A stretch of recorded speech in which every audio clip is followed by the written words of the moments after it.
This video is sponsored by Surfshark.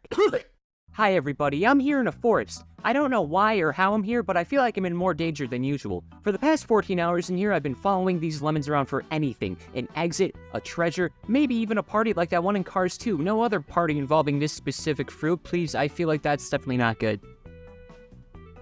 Oh yeah, Pac-Man.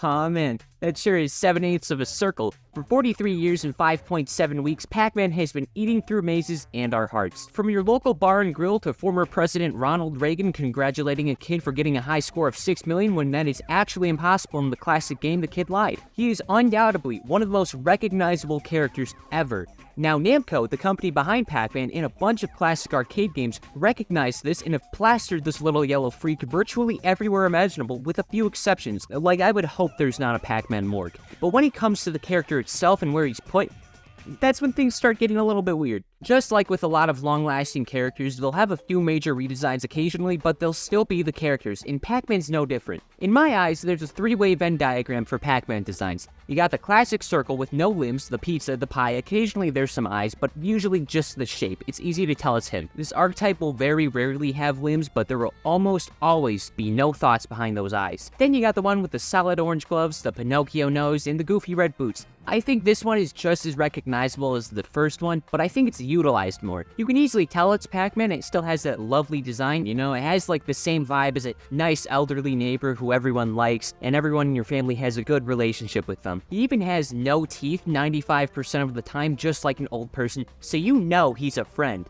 For some reason though, I feel like sometimes this Pac-Man occasionally has too small of limbs. Like, how does he put his boots on? He can time travel with no issue, but I don't think he can put those on his feet. This design, along with a few others, commonly has a family, which I think is very funny. There's all the important family members you would expect. Child, dog, baby, woman, and professor. It's the perfect nuclear family. In the Pac-World games, they're important because they get kidnapped and that's about it. Miss Pac-Man, the professor, and Pac-Man Jr. also have their own games where it's just the classic arcade games, but only kind of, sort of, so, you know, it is what it is. And then there's the third type of design. This archetype is, I don't feel safe anymore. This is your other category of the diagram, featuring most humanoid guys, or the exact opposite of those. Midway Pac-Man, baseball human Pac-Man who has to stop an alien invasion, Family Guy Pac-Man, one of those dang anime games. I will admit these little goblins have a grain of charm, and they have their fans, but those fans are lame, and I do not respect their opinions. I mean, look at this one.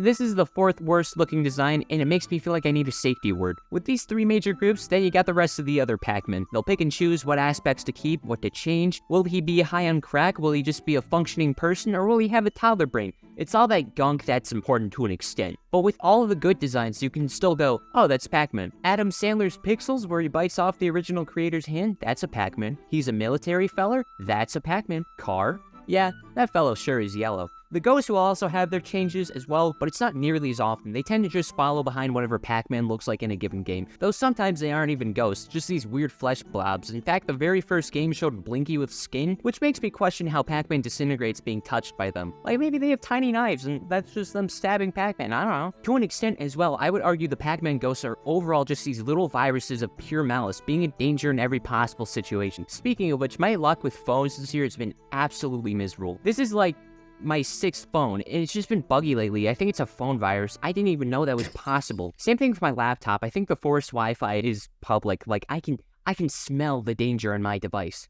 Luckily, the sponsor of today's rambling, Surfshark VPN, is here to help. Say you're in your local coffee shop using their public and unencrypted Wi-Fi. With Surfshark, you can guarantee the protection of your hardware and data on as many devices as you would like. But that's not all, because Surfshark also allows you to change your virtual location. Say you're from the US and, like the Pac-Man fan I am, love the 2008 film Step Brothers starring Will Ferrell. Well, I'm sure you'll be crushed and absolutely devastated to find that on Netflix it's actually unavailable for streaming. With Surfshark, however, you can easily say that you're in Canada or the UK and then enjoy Step Brothers 2008 with no problem. Once again, I need to emphasize that an unlimited amount of devices can be used under the Surfshark umbrella. And for all you tubular goobers, if you use my link in the description with the promo code CHUPO, you'll be given 3 free months of full access, and beyond that, a 30-day money-back guarantee. I've been loving it so far, and please guys, like, actually, please, this was my 7th phone. This was not cheap, and it's not like an actual shark. I was worried about that too. I promise you it's fine. What I am still worried about, though, are those flesh blob ghosts, because if they looked like that 43 years and 5.70006 weeks ago, imagine how they would look now. Sometimes the ghosts are also portrayed as almost aliens or a different species, which is also weird because there's actually just also aliens in Pac-Man World 3 at least. But no matter what, that shit is on site. Hell, Pac-Man even made a diss album against the ghosts. There's a hatred like no other. With these few exceptions, though, Pac-Man is otherwise normally a lower intelligence character with a good heart. Just like in Pac-Man Pizza Parlor, where a limbless Pac-Man leaves his arcade machine to help a random lady run a restaurant because her dad has amnesia. Okay. Also very unrelated, congrats to the guy and the ghost for being part of like the 36 of the 8,000 Funko Pops that actually look good. Whenever he collaborates with any sort of media for that matter, it's usually the friendly neighborhood guy, and we just watch him in so many major crossovers. Mario Kart, Smash Bros, Minecraft, Fortnite, Sonic Dash, where he's as fast as Sonic, Cards, this, a not very good party game, but I think of all of them, the one that's not necessarily the best, but rather the funniest, was when he was a guest character in the fighting game Street Fighter Cross Tekken. As some bonuses in the game, a few guest characters were put into the game from Capcom and Namco. The most infamous being this Mega Man, who they made look like a plumber, but Pac-Man's inclusion is also kinda weird. His mouth is always gaping wide open, ready for bugs to fly in with no issue. He's in this mech, which is kinda lame, cause if Pac-Man is gonna be in a fighting game, I wanna be able to punch him, not a giant wooden robot he happens to be in for no explainable reason. The plot of this game is that there's a Pandora's box, and everybody wants it. This is because the box has some incredible powers. It can enhance strength, reverse age, send itself to space with people inside it. It can even do nothing. In Pac-Man's special ending of the game, we see him alone in a cold, dark land of no hopes and dreams, with nothing left but himself and the box.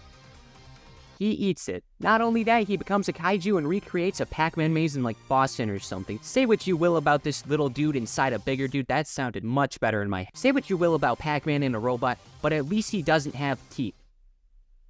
But you can sink your teeth into some advertising. Pac-Man is... Yo no entiendo por qué seguimos usando esto en pleno 2025, el único lugar para... But you can sink your teeth into some advertising. Pac-Man is directly and indirectly everywhere. The NBA, Red Bull, Google, 7-Eleven, clocks, arcade prizes, pillows, slots, mahjong? I think that's how you say it. Mahjong? I don't know. Watches, clothing, puppets, shoes, Legos, Reese's peanut butter cups, and yes, of course, pistachios are just a few of the places you can get Pac-Man stuff. And before you exclaim to yourself and shout out loud, "Oh, but he's not real. He wouldn't show up in my house." Oh, you foolish little bug person. So there's a few places where you can have like meets and greets and stuff. Though there's this one place called 257 in Schaumburg, Illinois, and I've actually been there before. This place is sick. It's like this giant entertainment center that has like bowling, restaurant, and you know, the arcade, what you would expect. This place straight up bops. I would honestly, if you're in the outskirts of Chicago for some reason, check this out. This was sick. But overall, that's a lot of what Pac-Man's been a part of. I can get why he's everywhere. He's as much of an icon as he is the primary color, I think. And personally, I can respect the character who is an orb that is older than me and is most likely gonna outlive me and my legacy. Wow, that is a dark thought. So now I'm here existing and whatnot, and I'm thinking to myself, hey, the video ends when the red bar's over here, not somewhere over here. What kind of Pac-Man related thing is so unfathomably awful that it is prolonging this experience for everyone? Oh! Pac-Man and the Ghostly Adventures is the least Pac-Man-y Pac-Man there is, and I think that's saying something. This show came into existence in 2013, the year after the year the world was supposed to end on a Mayan calendar that's over 80 years old. This is possibly the worst way to describe it, but imagine trying to make Pac-Man go from Pac-Man to Spider-Man.